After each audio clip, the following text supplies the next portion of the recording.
Ili usipitwe na matukio mbalimbali yanayoendelea ulimwenguni pamoja na stori za udaku za wasanii mbalimbali na wale watu ambao ni maarufu wanaotoka ndani ya Tanzania na hata nje na mipaka ya Tanzania, subscribe chini ya video hii na kisha turn on notification button ili uweze kuwa mtu wa kwanza kupata habari zetu za kiburudani zinazokiki na kumake headline ndani na nje ya nchi ya Tanzania. Juma Lokole aamua kumvaa Vanessa katika mitandao ya kijamii ambaye alikuwa ni mpenzi wa Stephen Aziz Ki na walibahatika kupata mtoto mmoja na baadaye wakaachana.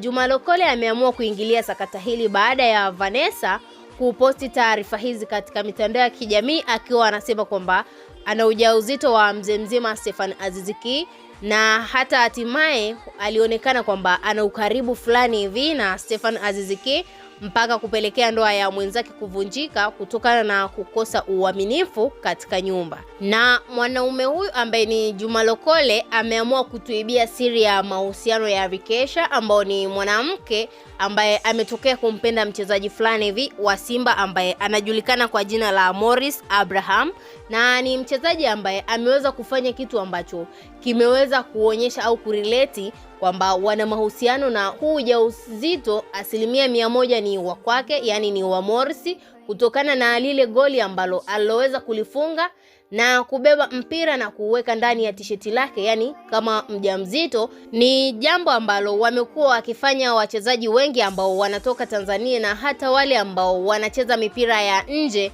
wamekuwa wakifanya hivyo pindi pale wanawake zao wanavyokuwa wajawazito. Wamekuwa waki-experience kitu cha namna hiyo katika uwanja na mashabiki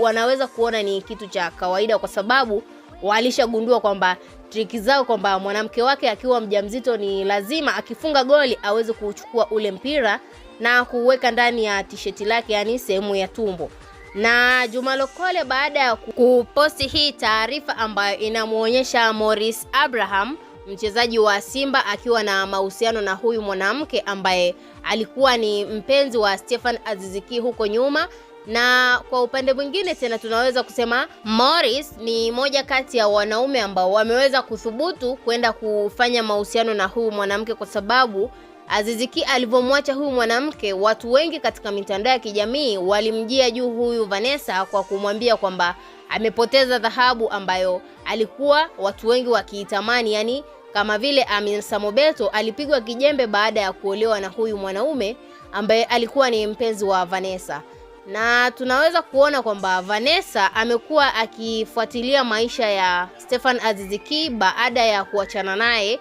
na hata hatimaye kujua kwamba mwanaume wake wa zamani ana mpenzi mpya. Aliamua tu kuendelea kufuatilia maisha yake, kwa sababu pindi alivyojua kwamba yeye ni mjamzito aliamua kuposti picha ile ya Aziz Ki akiwa anasema ni future daddy wa mtoto wake ajaye. Watu wakasema kwamba ni jambo zuri watu hawa kurudiana kwa sababu walikwisha kupata watoto. Je, unahisi kwamba Vanessa alifanya kitu kizuri baada ya kumtagi mzazi mwenzake kwamba bado wanawasiliana na wapo kwenye mahusiano? Tuachie maoni yako ndani ya comment section.